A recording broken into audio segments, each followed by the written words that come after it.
എഴുന്നേറ്റ് നിന്നുകൊണ്ട് ദിവികാരുണ്യനാഥനെ മഹത്വപ്പെടുത്തി ഗായക സംഘത്തോട് ചേർന്ന് ദൈവസ്നേഹത്തോടെ കരങ്ങളടിച്ച് പാടി പ്രാർത്ഥിക്കാം.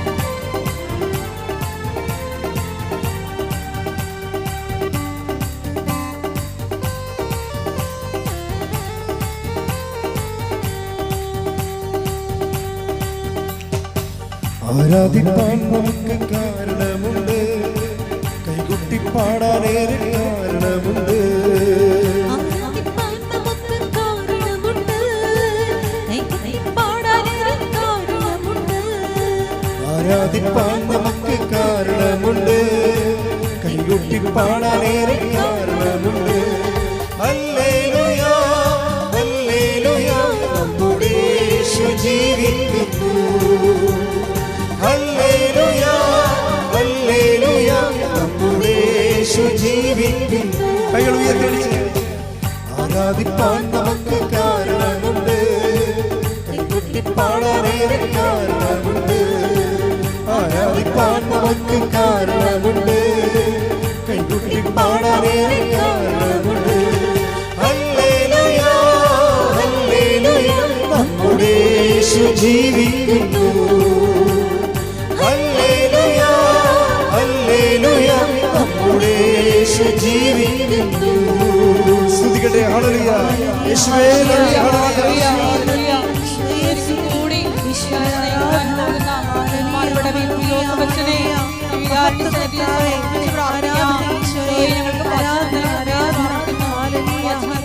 പരമദിവ്യകാരുണ്യത്തിന് ആരാധനയും സ്തുതിയും പുകഴ്ചയും ഉണ്ടായിരിക്കട്ടെ. പരിശുദ്ധ പരമദിവ്യകാരുണ്യത്തിന് നേരവും ആരാധനയും സ്തുതിയും പുകഴ്ചയും ഉണ്ടായിരിക്കട്ടെ. പരിശുദ്ധ പരമദിവ്യകാരുണ്യത്തിന് നേരവും ആരാധനയും സ്തുതിയും പുകഴ്ചയും ഉണ്ടായിരിക്കട്ടെ. ഈ ദിവസങ്ങളിലെ രണ്ട് സഹോദരങ്ങളുടെ സെയിം എക്സ്പീരിയൻസ് എൻ്റെ ശ്രദ്ധയിൽപ്പെട്ടൊരു വിഷയമാണ്. ഒന്ന് സോഫിയ ജോർജ്, അതിൽ ജോർജിൻ്റെ എക്സ്പീരിയൻസ്. രണ്ടാമത്തെ ആൻ്റണി ജോർജ്. ഇവർ രണ്ടുപേരും ഗവൺമെൻറ് ഓഫീസർമാരാണ്. ഇവർ രണ്ടുപേരും പറഞ്ഞിരിക്കുന്ന ഉടമ്പടി എടുക്കുമ്പോഴുള്ള ഒരേ എക്സ്പീരിയൻസാണ്. ഇതിക്ക് മുമ്പ് വേറെ പല ആൾക്കാരും പറഞ്ഞിട്ടുള്ളതാണ്. എൻ്റെ ആധ്യാത്മികമായ അനുഭവ യാത്രയിൽ എനിക്കും പലപ്പോഴും തോന്നിയിട്ടുള്ള സത്യമാണ്. ഇവർ രണ്ടുപേരും പറഞ്ഞിരിക്കുന്നത്, നമ്മളൊരു ക്ലേശത്തിലാണ് ഏതെങ്കിലും വിഷയത്തിൽ. ചിലപ്പോൾ രോഗപീഠ, ചിലപ്പോൾ നമ്മുടെ റിസൾട്ട് നമ്മളുടെ ബയോപ്സിക്ക് നമ്മളുടെ ടെസ്റ്റിന് കൊടുത്തിരിക്കുകയായിരിക്കും നമ്മളുടെ എന്തെങ്കിലും രോഗ കാരണങ്ങൾ.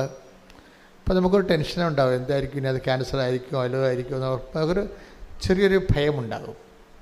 ഇപ്പം ജപ്തി നടപടി അതുപോലെയുള്ള നടപടികൾ വരുമ്പോൾ ഞാൻ എൻ്റെ പെൺകുഞ്ഞുങ്ങളെ കൊണ്ട് ഇറങ്ങേണ്ടി വരുമോ എന്നൊക്കെ ഓർക്കുമ്പോൾ നമുക്കൊരു ഭയമുണ്ടാകും. ഇങ്ങനെ ജീവിതം നമ്മൾക്ക് വെച്ച് നീട്ടിത്തരുന്ന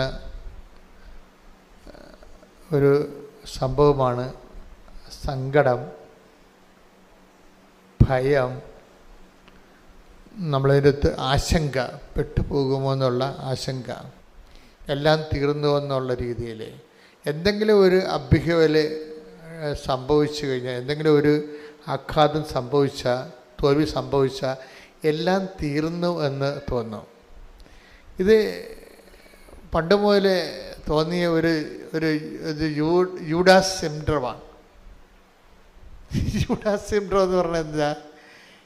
പുള്ളിക്കാരൻ കർത്താവിനെ ഒത്തിക്കൊടുത്തപ്പോൾ കൈവിട്ടു പോയില്ലേ. കർത്താവ് എങ്ങനെയെങ്കിലും രക്ഷപ്പെടും എന്നുള്ള ഒരു ചിന്ത പുള്ളിക്ക് ഉണ്ടായിരുന്നു. എങ്ങനെയും രക്ഷപ്പെടും എന്നുള്ള ചിന്ത ഉണ്ടായിരുന്നു. കാര്യം ഒത്തിരി അത്ഭുതങ്ങൾ കാണിച്ച ആളല്ലേ. പക്ഷെ യുദാസ് കർത്താവ് പറയണമെന്ന് ശ്രദ്ധിക്കത്തില്ലായിരുന്നു. യുദാസിനോട് ഈശോ എന്താ പറഞ്ഞത്? 3 പ്രാവശ്യം പറഞ്ഞു. ഒരു കൊല്ലത്തിനുള്ളിൽ 3 പ്രാവശ്യം പറഞ്ഞു, മനുഷ്യപുത്രൻ ശത്രുക്കരങ്ങളിൽ നമ്മൾ ജെറുസലേമിലേക്ക് പോവുകയാണ്. അതിൻ്റെ 1 കൊല്ലം മുമ്പ് തുടങ്ങിയതാണ് പാഷൻ പ്രെഡിക്ഷൻസ് എന്ന് പറയും. പീഡാനുഭവത്തിൻ്റെ പ്രവചനങ്ങൾ അപ്പോസ്തലന്മാരെ പതുക്കെ പതുക്കെ പഠിപ്പിച്ച് ആ യാഥാർത്ഥ്യം അണ്ടർസ്റ്റാൻഡ് ചെയ്യാൻ വേണ്ടി ഈശോ ഒരുക്കുകയാണ്. അത് ശരിക്കും പറഞ്ഞാൽ അവരുടെ ഒരു ഇമോഷണൽ സെറ്റപ്പ്, ഇമോഷണലി ഈ പാഷനോട് ഫ്രണ്ട്ലി ആയിരിക്കണം എന്നാണ് ഈശോ പറയണത്. തിയോളജിക്കലായിട്ട് വേറെ ഒത്തിരിയൊക്കെ വ്യാഖ്യാനമൊക്കെ പറയുന്നുണ്ടെങ്കിലും അതൊരു ഇമോഷണലി ആയിട്ട് അവരെ ഫ്രണ്ട്ലി ആക്കി എടുക്കുകയാണ്. കുരിശ് മരണം ഉൾക്കൊള്ളാൻ പറ്റാത്ത സാധനമാണ്. അതുകൊണ്ട് ഈശോ ഒരു കൊല്ലം മുമ്പ് തന്നെ അതിന് സ്റ്റഡി ക്ലാസ് കൊടുക്കുമായിരുന്നു. എന്താണ്? നമ്മൾ ജെറുസലേമിലേക്ക് പോവുകയാണ്, അവിടെ വെച്ച് ചില കാര്യങ്ങളൊക്കെ സംഭവിക്കും, നിങ്ങൾ ജീവിതത്തിൽ ഒരിക്കലും കേൾക്കാത്ത കാര്യങ്ങൾ കേൾക്കും. അപ്പോൾ അതൊക്കെ പറയുമ്പോൾ പതുക്കെ പതുക്കെ അപ്പോസ്തലന്മാരെ ആ വിഷയത്തോട് വളരെ ഒരു വലിയ പൊട്ടിത്തെറി ഒഴിവാക്കാൻ വേണ്ടി ചെയ്യണ കാര്യങ്ങളാണ്. മനുഷ്യപുത്രൻ ശത്രുകരങ്ങളിൽ ഏൽപ്പിക്കപ്പെടും, അവർ അവനെ പീഡിപ്പിക്കും, അവരവനെ കുരിശിൽ തറച്ച് കൊല്ലും. അത്രയും പറയുമ്പോൾ ബാക്കിയോ ഇവർ ശ്രദ്ധിക്കത്തില്ല. യഥാർത്ഥ കാര്യം പിന്നീട് പറയുന്നുണ്ട് ഈശോ ഏറ്റവും അവസാനം. ഈ ദൈവവചനത്തിൻ്റെ ഒരു പ്രോബ്ലം എന്ന് പറയുന്നത് ഇത് അവസാനം വരെ കേട്ടിരിക്കണം. ഇടയ്ക്ക് വെച്ച് വല്ലതും കേട്ടിട്ട് ചാടി ആത്മഹത്യ ചെയ്യരുത്. എന്താണ് കാര്യം? ഇടയ്ക്ക് വെച്ച് വല്ലതും കേട്ട് ചാടി ആത്മഹത്യ ചെയ്താണ് യൂദാസ് സിൻഡ്രോം എന്ന് പറയണത്. അയാൾ ഈ അവസാനം പറഞ്ഞ് കേട്ടിട്ടില്ല. മനുഷ്യപുത്രനെ ശത്രുക്കരങ്ങൾ ഏൽപ്പിക്കപ്പെടും, അവർ എന്നെ പീഡിപ്പിക്കും, അവനെ കുരിശിൽ തറച്ച് കൊല്ലുമെന്ന് പറഞ്ഞാൽ ഈശോ അവസാനം പറഞ്ഞു എന്താണ്? എങ്കിലും അവൻ 3-ാം ദിവസം ഉയർത്തെഴുന്നേൽക്കും. അതാണ് യൂദാസ് കേൾക്കാതെ പോയ സുവിശേഷം. ഞാൻ എപ്പോഴും അതിനങ്ങനെ വിളിക്കാനാണ് ആഗ്രഹിക്കുന്നത്. യൂദാസ് കേൾക്കാതെ പോയ സുവിശേഷം. 3-ാം ദിവസം ഉയർത്തെഴുന്നേൽക്കും. പത്രോസ് കേട്ടു, പക്ഷേ എങ്കിലും കർത്താവ് പീഡിപ്പിക്കപ്പെടുന്നതിനെക്കുറിച്ച് ഇമോഷണലി അത് ഉൾക്കൊള്ളാൻ ഭയങ്കര പാടായിരുന്നു. പുള്ളിക്കാരന് കർത്താവിനോട് പണ്ടാര സ്നേഹമായിരുന്നു, വല്ലാത്ത സ്നേഹമായിരുന്നു. അതുകൊണ്ട് തന്നെ ഈശോയുടെ ഒരു രീതി അനുസരിച്ച് ഈശോ പറയവേ, എന്നെ സ്നേഹിക്കുന്നവനെ ഞാൻ എന്നെ തന്നെ വെളിപ്പെടുത്തുമെന്ന്. ഇപ്പോൾ ഈ അതായത് ഈ വിഷയം എപ്പോഴും നമ്മൾ ദൈവമായിട്ടുള്ള യാത്രയിൽ നമ്മൾ തുടങ്ങേണ്ടതും തുടരേണ്ടതുമായിട്ടുള്ള കാര്യം ദൈവസ്നേഹമാണ്. അതിപ്പോൾ ഇപ്പം നമുക്ക് പനി വരാം, രോഗം വരാം, ചിലപ്പോൾ ഗുരുതരമായ രോഗം വരാം. ഇതൊക്കെ നമ്മൾ ദൈവത്തിൻ്റെ ശക്തി കൂടുതൽ അറിയാനും ദൈവത്തിൻ്റെ സ്നേഹം കൂടുതൽ അറിയാനും വേണ്ടിയുള്ള ദൈവത്തിൻ്റെ ഒരു പരിപാലനയാണ്. പക്ഷെ നമുക്ക് ധൃതിയായത് കൊണ്ട്, നമുക്ക് അത്രയും കഴിവില്ലാത്തത് കൊണ്ട് നമ്മളുടനെ ചാടി എന്തെങ്കിലുമൊക്കെ പ്രവർത്തിച്ച് കളയും. ആത്മഹത്യ ചെയ്തില്ലെങ്കിൽ പോലും ചില ആൾക്കാരെ പ്രാർത്ഥിക്കാണ്ടിരിക്കും, ഇല്ലേ? ആത്മഹത്യ ചെയ്തില്ല, പക്ഷേ എന്തെങ്കിലും സംഭവിച്ചാൽ നമ്മളെന്ത് ചെയ്യും? ആധ്യാത്മികമായിട്ട് ആത്മഹത്യ ചെയ്യും. ശാരീരികമായിട്ട് കെട്ടിത്തൂങ്ങി യൂദാസിനെ പോലെ ചാകത്തില്ലെങ്കിലും നമ്മളും ചാകും. ആധ്യാത്മികമായിട്ട് ആത്മഹത്യ ചെയ്യും. അതെന്താണ്? Spiritual suicide. അത് നമ്മളെല്ലാവരും ചെയ്യേണ്ട ഒരു സാധനമാണ്. സ്പിരിച്വൽ സൂയിസൈഡ് എന്താണ്? എന്തെങ്കിലും സംഭവിച്ചു കഴിഞ്ഞാൽ അന്നത്തെ സന്ധ്യപ്രാർത്ഥന മുടക്കും. അതാണ് ഇല്ലേ? ഉറപ്പല്ലേ? എന്തെങ്കിലും നമുക്ക് പറ്റാത്ത വിഷമം സംഭവിച്ചു കഴിഞ്ഞാൽ നമ്മളുടനെ കുർബാന മുടക്കും. അതാണ് സ്പിരിച്വൽ സൂയിസൈഡ് എന്ന് പറയണത്. അതും ഫിസിക്കൽ സൂയിസൈഡും തമ്മിൽ വലിയ വ്യത്യാസമൊന്നും ഇല്ല. ഇത്തിരി മറ്റത് സ്പിരിച്വൽ സൂയിസൈഡിന് ഇനിയും തിരിച്ചു വരാനൊക്കെ പറ്റും, ഫിസിക്കൽ സൂയിസൈഡിന് തിരിച്ചു വരാൻ പറ്റത്തില്ല. അപ്പോൾ ഈ രണ്ടും സംഭവിക്കാൻ സാധ്യതയുണ്ടെന്നറിയാം ശിഷ്യന്മാർക്ക്. ഒന്നെങ്കിൽ ഈ ജെറുസലേമിൽ സംഭവിക്കാൻ പോകുന്ന വിഷയങ്ങൾ അവർ ഓൾ ഓൺ എ സഡൻ കേട്ട് കഴിഞ്ഞാൽ രണ്ട് കാര്യം സംഭവിക്കും. ഒന്നെങ്കിൽ സ്പിരിച്വൽ സൂയിസൈഡ് സംഭവിക്കും. അത് പത്രോസിന് അങ്ങനെ സംഭവിച്ചു. കാര്യം കർത്താവ് പത്രോസോട് പറഞ്ഞായിരുന്നു, നിനക്ക് സ്പിരിച്വൽ സൂയിസൈഡ് സംഭവിക്കും, മറ്റവന് ഫിസിക്കൽ സൂയിസൈഡാണ് സംഭവിക്കുന്നത്.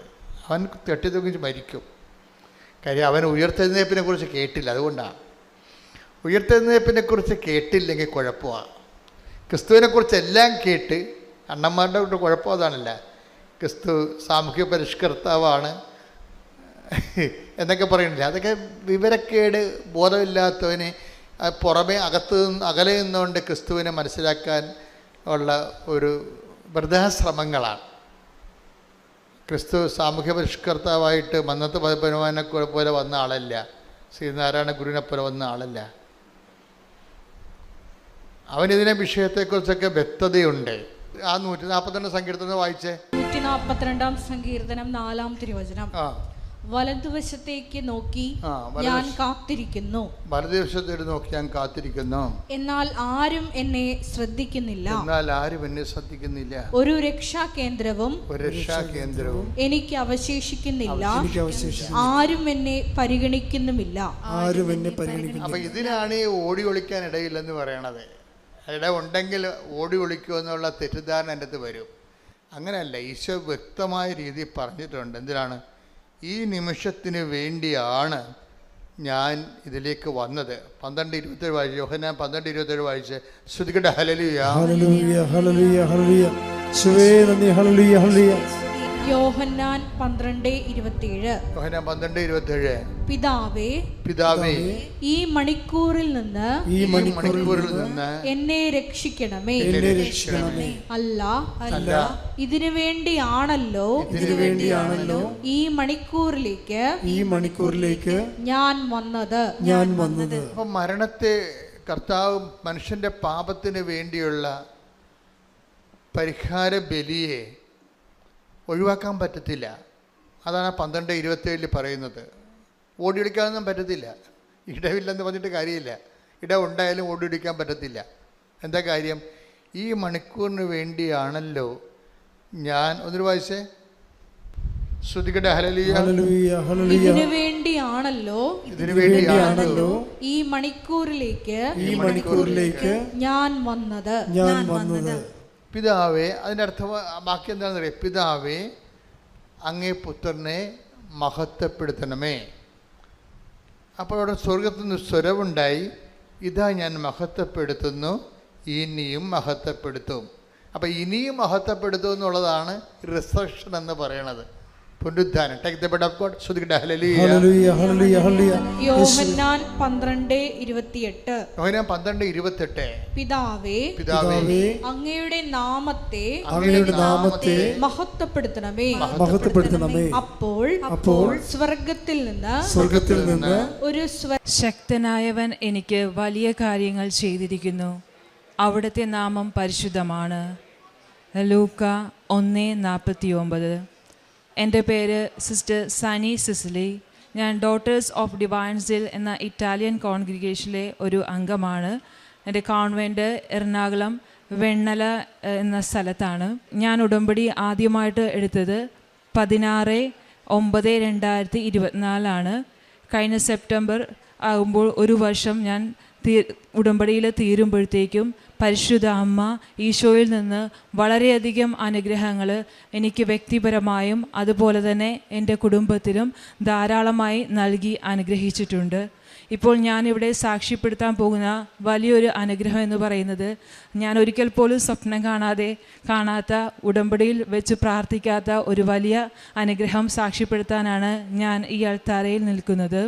എനിക്ക് എൻ്റെ അധികാരികൾ കഴിഞ്ഞ സെപ്റ്റംബർ എന്ന് പറയുമ്പോൾ ഞാൻ ഉടമ്പടി എടുത്തിട്ട് ഒരു വർഷം തികയുന്ന ആ സമയത്ത് സെപ്റ്റംബറിൽ എൻ്റെ അധികാരികൾ എനിക്ക് അമേരിക്കയിലേക്ക് ഒരു ട്രാൻസ്ഫർ തരികയുണ്ടായി. ഞാനെൻ്റെ സ്വപ്നത്തിൽ പോലും പ്രതീക്ഷിക്കാത്ത ഒരു സ്ഥലമാണിത്. അപ്പം അങ്ങനെ സെപ്റ്റംബർ തുടങ്ങിയപ്പോൾ മുതൽ 2ാമത്തെ ആഴ്ചയായപ്പോഴത്തേക്കും പേപ്പർ വർക്കുകൾ തുടങ്ങി. അപ്പോൾ ആ സമയത്ത് അമേരിക്കയിൽ നമുക്കെല്ലാവർക്കും അറിയാവുന്നതുപോലെ വളരെയധികം സ്ട്രഗിൾ നേരിടുന്നൊരു സമയമാണ്. അമേരിക്കൻ ഗവൺമെൻറ് ഷട്ട് ഡൗൺ പ്രഖ്യാപിച്ചു. എൻ്റെ പേപ്പർ വർക്കുകൾ സ്റ്റാർട്ട് ചെയ്തത് മുതൽ പിന്നീട് അങ്ങോട്ട് ഒരു തടസ്സങ്ങളുടെ ഒരു മാല തന്നെയായിരുന്നു. പക്ഷേ ഞാൻ പലപ്പോഴും സാക്ഷ്യങ്ങൾ കേൾക്കുമ്പോഴത്തേക്കും പലപ്പോഴും ഞാൻ കേട്ടിട്ടുണ്ട്, തടസ്സങ്ങൾ തുടങ്ങുമ്പോൾ അത് ഉറപ്പാണ് പരിശുദ്ധ കൃപാസന മാതാവ് നമ്മുടെ കൂടെ എന്നതിനുള്ള തെളിവാണെന്ന്. അതിലെനിക്ക് ഉറച്ച വിശ്വാസമുണ്ടായിരുന്നു. അപ്പോൾ ആദ്യം എൻ്റെ പേപ്പർ വർക്കുകൾ അവിടെ അമേരിക്കൻ എംബസിയിൽ എൻ്റെ അധികാരികൾ സബ്മിറ്റ് ചെയ്തപ്പോഴേക്കും അതിൽ കുറച്ച് അവർ രണ്ടാമത് ഇത് പെൻഡിങ് ലിസ്റ്റിൽ വെച്ചിട്ട് ഇനിയും കുറച്ച് പേപ്പറുകൾ കൂടി അവർ ആവശ്യപ്പെട്ടു. അത് ഒരിക്കൽ പോലും നമ്മുടെ അധികാരികൾക്ക് കൊടുക്കാൻ പറ്റാത്ത രീതിയിലുള്ള ചില ഡോക്യുമെൻറ്റ്സ് ആണ് അവർ ആവശ്യപ്പെട്ടത്. പക്ഷേ ഞാൻ തുടർച്ചയായിട്ട് പരിശുദ്ധ അമ്മയിലും ഈശോയിലും ആശ്രയിച്ചുകൊണ്ട് ഇത് ദൈവഹിതമെങ്കിൽ നടത്തിത്തരണമെന്ന് പറഞ്ഞ് തുടർച്ചയായി പ്രാർത്ഥിച്ചുകൊണ്ടിരുന്നു. അതിൻ്റെ ഫലമായി എനിക്ക് ഒരിക്കൽ പോലും അവർ ചോദിക്കാത്ത രീതിയിലുള്ള ഡോക്യുമെൻ്റ് സബ്മിറ്റ് ചെയ്തില്ലെങ്കിൽ പോലും എനിക്ക് എംബസിയിൽ നിന്ന് അപ്രൂവേഷൻ ലഭിച്ചു. ഇനി രണ്ടാമത്തെ കാര്യം എന്ന് പറയുന്നത്, ഞാൻ പലപ്പോഴും ഡേറ്റുകൾ ഇട്ട് പ്രാർത്ഥിക്കുമായിരുന്നു. കാരണം അതിലെനിക്ക് വളരെയധികം വിശ്വാസമായിരുന്നു. കാരണം ഈ അമേരിക്കൻ വിസ പ്രോസസ്സിംഗ് എന്ന് പറയുന്നത് ഒരു നീണ്ട പ്രോസസ്സിംഗ് ആണ്. അപ്പം പല പല പേപ്പറുകളും സബ്മിഷൻസും അപ്രൂവേഷനും വിസയും അതെല്ലാം കിട്ടാനുണ്ട്. അപ്പം പല പല മെയിലുകളും എനിക്ക് വരാനുണ്ടായിരുന്നു. അപ്പോൾ ഓരോ ഡേറ്റുകൾ, പ്രത്യേകിച്ച് ഒക്ടോബർ 7, അതുപോലെ 11 എന്ന് പറയുന്ന ഒരു ഡേറ്റ്, അതുപോലെ 22, 24 എന്നീ ഡേറ്റുകൾ ഞാനിട്ട് പ്രാർത്ഥിച്ചിരുന്നു. ഞാൻ എത്രയൊക്കെ ഡേറ്റുകൾ ഇട്ടിരുന്നോ ആ എല്ലാ ഡേറ്റുകളും തന്നെ പരിശുദ്ധ അമ്മ എനിക്ക് അതിൻ്റെ മെയിലായിട്ടും അപ്രൂവേഷൻസ് ആയിട്ടും എല്ലാം എനിക്ക് നൽകിയിട്ടുണ്ട്. പിന്നെ വേറൊരു കാര്യം എന്ന് പറഞ്ഞാൽ, ഈ അപ്രൂവേഷൻ ലെറ്റർ കിട്ടിക്കഴിഞ്ഞെങ്കിൽ മാത്രമേ എനിക്ക് ഇൻ്റർവ്യൂ ഡേറ്റ് എടുക്കാൻ പറ്റത്തുള്ളായിരുന്നു. അപ്പം പിന്നീട് അപ്രൂവേഷൻ കിട്ടിയതിന് ശേഷം എനിക്ക് ചെന്നൈയിൽ അമേരിക്കൻ എംബസിയിലെ കോൺസുലേറ്റിൽ ഇൻ്റർവ്യൂ ഡേറ്റ് എടുത്തു. പക്ഷേ അവിടെ നിന്ന് USA നിന്ന് എനിക്കയച്ച ആ അപ്രൂവേഷൻ ലെറ്റർ, ഇത്ര നാളും പെൻഡിങ് ആയി കിടന്ന് അപ്രൂവേഷൻ കിട്ടിയ ആ ലെറ്റർ എൻ്റെ കയ്യിൽ ഒറിജിനൽ കോപ്പി വേണമായിരുന്നു. അവിടെ നിന്ന് അവരഴക്കുന്നത് എൻ്റെ കയ്യിൽ അതിൻ്റെ ഒറിജിനൽ കോപ്പി എനിക്ക് കിട്ടണം. ആ കോപ്പിയും കൊണ്ടാണ് ഞാൻ US കോൺസുലേറ്റിൽ ചെന്നൈയിൽ പോകേണ്ടത്. പക്ഷേ 10 ദിവസം കൊണ്ട് കിട്ടേണ്ട ആ പേപ്പർ, എൻ്റെ അപ്രൂവേഷൻ ലെറ്റർ 16 ദിവസങ്ങൾക്ക് ശേഷമാണ് എൻ്റെ കയ്യിൽ കിട്ടുന്നത്.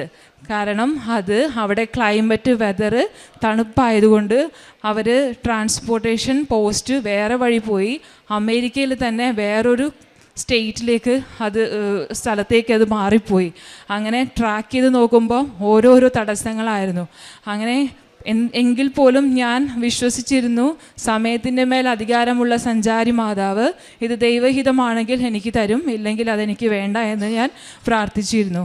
അങ്ങനെ ഞാൻ ഇവിടെ മാതാവ് പ്രത്യക്ഷപ്പെട്ട ഡിസംബർ 7-ാം തീയതി മാതാവിനെ കാണാൻ വേണ്ടി രാവിലെ ഞാനും അമ്മയും അപ്പച്ചനും കൂടി രാവിലെ KSRTC ബസ് സ്റ്റാൻഡിൽ നിൽക്കുമ്പോൾ എനിക്ക് അമേരിക്കയിൽ നിന്ന് എൻ്റെ സിസ്റ്റർ ആൻറ്റി ഫോണിൽ മെസ്സേജ് അയച്ചു, ലെറ്റർ ഇന്ത്യയിൽ എത്തിയിട്ടുണ്ട്, ഇന്ത്യയിൽ ഡൽഹിയിൽ എത്തിയെന്ന് രാവിലെ തന്നെ മെസ്സേജ് വന്നു. അപ്പം എനിക്ക് ഉറപ്പായി അമ്മ എൻ്റെ കൂടെ ഉണ്ടെന്ന്. കാരണം ഞാൻ ഡിസംബർ 7-ാം തീയതി ഇവിടെ അമ്മേനെ കാണാൻ വരുന്ന രാവിലെയാണ് ആ മെസ്സേജ് എനിക്ക് കിട്ടിയത്. അതിനുശേഷം പരിശുദ്ധ അമ്മയോട് ഞാൻ പ്രത്യേകം പ്രാർത്ഥിച്ച് തിരിച്ചു പോയി. എന്നിട്ട് അത് കഴിഞ്ഞപ്പം എന്നിട്ടും പിന്നീട് 3 ദിവസം കഴിഞ്ഞിട്ടും അത് അവിടെ നിന്ന് അനങ്ങിയിട്ടില്ല. ട്രാക്ക് ചെയ്ത് നോക്കുമ്പോൾ അത് ഡൽഹിയിൽ തന്നെയായിരുന്നു കിടക്കുന്നത്. പക്ഷേ ഞാൻ എപ്പോഴും പ്രാർത്ഥിക്കുമായിരുന്നു, അമ്മേ ഇത് ദൈവഹിതമെങ്കിൽ അമ്മ എനിക്ക് തരിക, അല്ലെങ്കിൽ അത് വേണ്ടാന്ന്. അങ്ങനെ അതിനുശേഷം എനിക്ക് ബയോമെട്രിക് ചെക്കിങ്ങും അതുപോലെ ഇൻ്റർവ്യൂവും ചെന്നൈയിൽ തന്നെയായിരുന്നു. അപ്പോൾ ആദ്യത്തെ ബയോമെട്രിക് ചെക്കിങ്ങിന് വേണ്ടി ഞാൻ 9-ാം തീയതി ട്രെയിനിൽ പോകുന്നതുകൊണ്ട് നേരത്തെ പോയി. 11-ാം തീയതി ആയിരുന്നു. പക്ഷേ 9-ാം തീയതി ഞാൻ പോയത് കൊണ്ട് എനിക്ക് അതെൻ്റെ കയ്യിൽ കിട്ടാതെയാണ് ഞാൻ പോയത്. പക്ഷേ എങ്കിൽ പോലും അത് ബയോമെട്രിക്കിന് വേണ്ടായിരുന്നു, ഇൻ്റർവ്യൂവിന് മാത്രം മതിയായിരുന്നു. ഇൻ്റർവ്യൂ 18-ാം തീയതി ആയിരുന്നു. ഞാൻ അവിടെ 11-ാം തീയതി ചെന്നപ്പോഴത്തേക്കും എനിക്ക് മെസ്സേജ് വന്നു, 11-ാം തീയതി എൻ്റെ അപ്രൂവേഷൻ ലെറ്റർ എനിക്ക് എൻ്റെ കോൺവെൻറ്റിൽ വന്നെന്നുള്ളത്. അതിനിടയിലും കുറേ തടസ്സങ്ങൾ ഉണ്ടായപ്പോഴത്തേക്കും എൻ്റെ അമ്മയാണെങ്കിലും, അമ്മയും ഉടമ്പടി എടുത്തിട്ടുള്ളതാണ് 2019 മുതൽ, ശക്തമായി പ്രാർത്ഥിച്ചിരുന്നു. അങ്ങനെ ഞാനന്ന് എൻ്റെ മനസ്സിൽ മാതാവ് കാണിച്ച ഡേറ്റായിരുന്നു 11.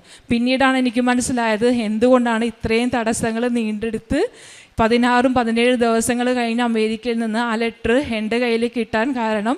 മാതാവ് ദൈവം നിശ്ചയിച്ചിരിക്കുന്ന ആ ഡേറ്റാണ് 11.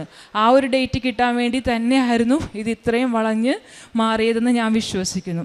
അതുപോലെ എനിക്ക് ഇത് 18-ാം തീയതി ആദ്യത്തെ ഡേറ്റ് കിട്ടിയത്, ഇൻ്റർവ്യൂവിന് കിട്ടിയത് ജനുവരി 6 ആയിരുന്നു. പക്ഷെ ഞാൻ മാതാവിൻ്റെ അടുത്ത് ഇങ്ങനെ പ്രാർത്ഥിച്ചിരുന്നു, മാതാവേ ക്രിസ്മസ് ആയിട്ട് എൻ്റെ ടെൻഷൻ എടുപ്പിച്ച് എന്നെ ഇരുത്തല്ലേ, ഈശോയ്ക്ക് ഇഷ്ടമുണ്ടെങ്കിൽ എനിക്കതൊന്ന് ഇത്തിരി നേരത്തെ ആക്കിത്തോ തന്നെ, അല്ലെങ്കിൽ ഞാൻ ക്രിസ്മസ് ആയിട്ട് ടെൻഷൻ അടിച്ചിരിക്കണമല്ലോ എന്ന് എപ്പോഴും മനസ്സിൽ പ്രാർത്ഥിക്കുമായിരുന്നു.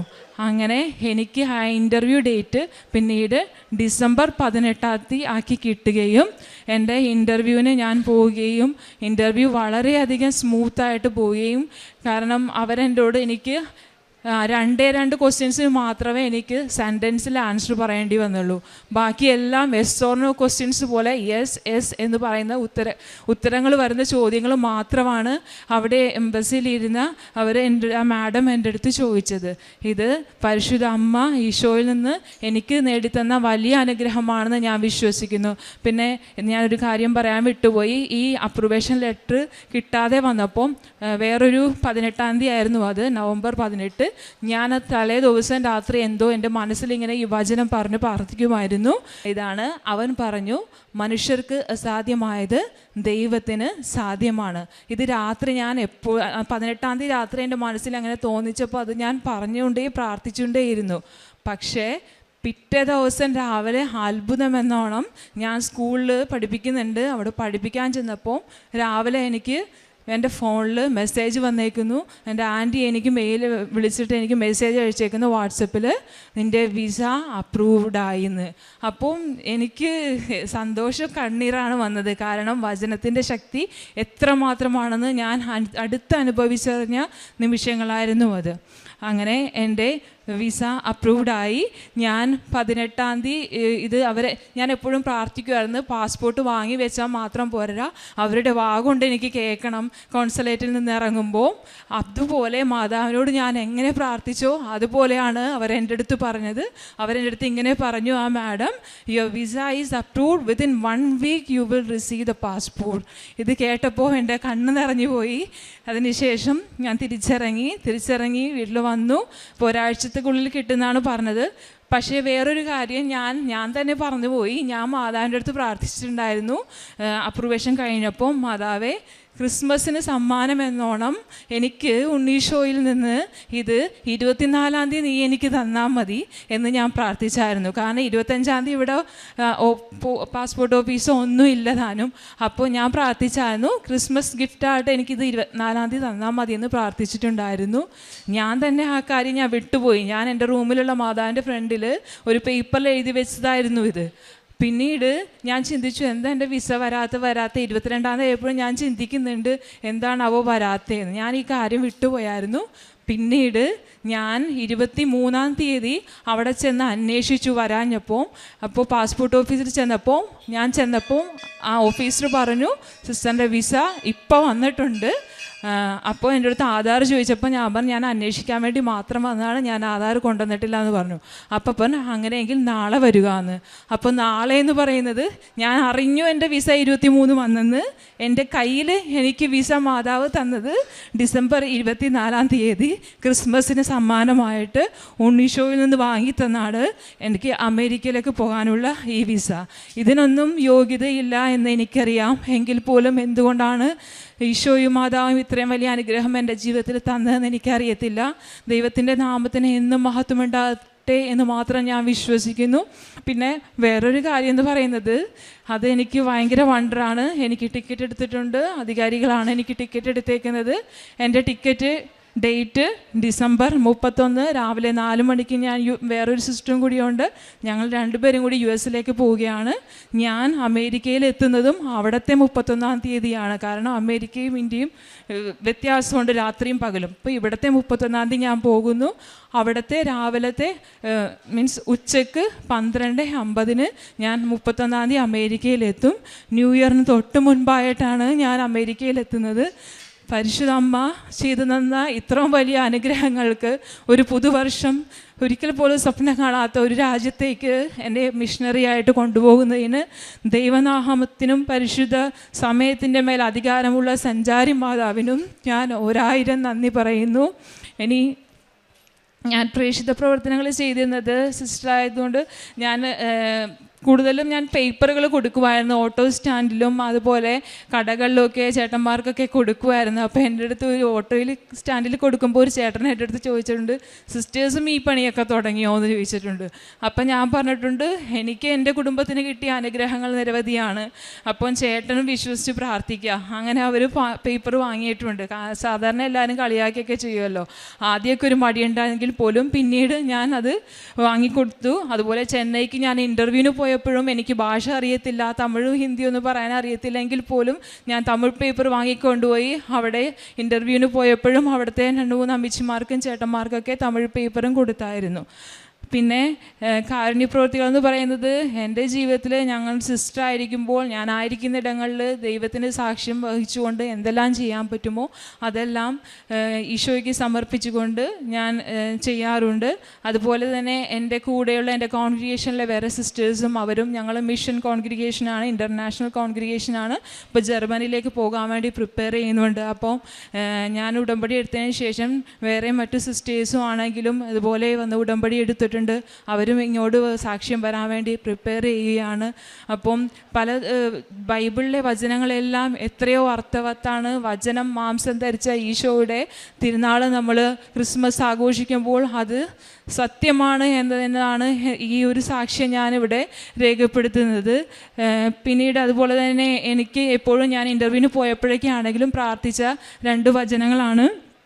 സഫാനിയ 3:17, വിജയം നൽകുന്ന യോദ്ധാവ് നിൻ്റെ ദൈവമായ കർത്താവ് നിൻ്റെ മധ്യേയുണ്ട്. അതുപോലെ തന്നെ മറ്റൊരു വചനം പുറപ്പാട് 14:14, നിങ്ങൾ ശാന്തരായിരുന്നാൽ മതി, കർത്താവ് നിങ്ങൾക്ക് വേണ്ടി യുദ്ധം ചെയ്തുകൊള്ളും. അപ്പം ഈ വചനങ്ങളെല്ലാം എനിക്ക് വളരെയധികം ആശ്വാസം എൻ്റെ ജീവിതത്തിൽ നൽകിയിട്ടുണ്ട്. പിന്നീട് മുതൽ ഞാനെടുത്തിരിക്കുന്ന ഒരു ഇനീഷ്യേറ്റീവാണ് ഈ 1 വർഷം തികയുന്നത് വരെ, അതായത് എന്നെ മാതാവ് കൊണ്ടുപോകുന്നത് ഒരു ന്യൂ ഇയർ വർഷത്തിലേക്കാണ്. അടുത്ത ന്യൂ ഇയർ വർഷം വരെ ഞാൻ എൻ്റെ സ്റ്റാറ്റസിൽ എല്ലാ ദിവസവും ഓരോ ബൈബിൾ വചനം ഇടുന്ന ഒരു തീരുമാനവും ഞാൻ എടുത്തിട്ടുണ്ട്. ദൈവം എൻ്റെ മേൽ ചൊരിഞ്ഞ എല്ലാ അനുഗ്രഹങ്ങൾക്കും നന്ദി പറയുന്നു. പ്രത്യേകിച്ച് കൃപാസന മാതാവ്, പരിശുദ്ധ സമയത്തിൻ്റെ മേൽ അധികാരമുള്ള സഞ്ചാരി മാതാവ് എത്രയോ കറക്റ്റായിട്ടുള്ള സമയത്താണ് എന്നെ അമ്മ കൊണ്ടുപോകുന്നതെന്ന് ഞാൻ ഉറച്ചു വിശ്വസിക്കുന്നു. ഒന്നിൽ പോലും നമ്മൾ ഒരിക്കലും ആകുലരാകുകയോ അല്ലെങ്കിൽ ടെൻഷൻ അടിക്കുകയോ വേണ്ട എന്ന് ഇതെന്നെ പഠിപ്പിച്ചു. കാരണം എപ്പോഴാണോ ദൈവം നമുക്ക് വേണ്ടി സമയം ഒരുക്കി വെച്ചിരിക്കുന്നത്, സമയത്തിൻ്റെ തികവിൽ പരിശുദ്ധ കൃപാസന മാതാവ്, സമയത്തിനു മേൽ അധികാരമുള്ള സഞ്ചാരി മാതാവ് തൻ്റെ പ്രിയപുത്രനായ ഈശോയിൽ നിന്ന് നമുക്ക് അനുഗ്രഹങ്ങൾ വാങ്ങിത്തരും എന്നതിനുള്ള വലിയ ഉറപ്പാണ് എൻ്റെ ഈ സാക്ഷ്യം. ദൈവത്തിനും എന്നും മഹത്വമുണ്ടാകട്ടെ. ആമേൻ.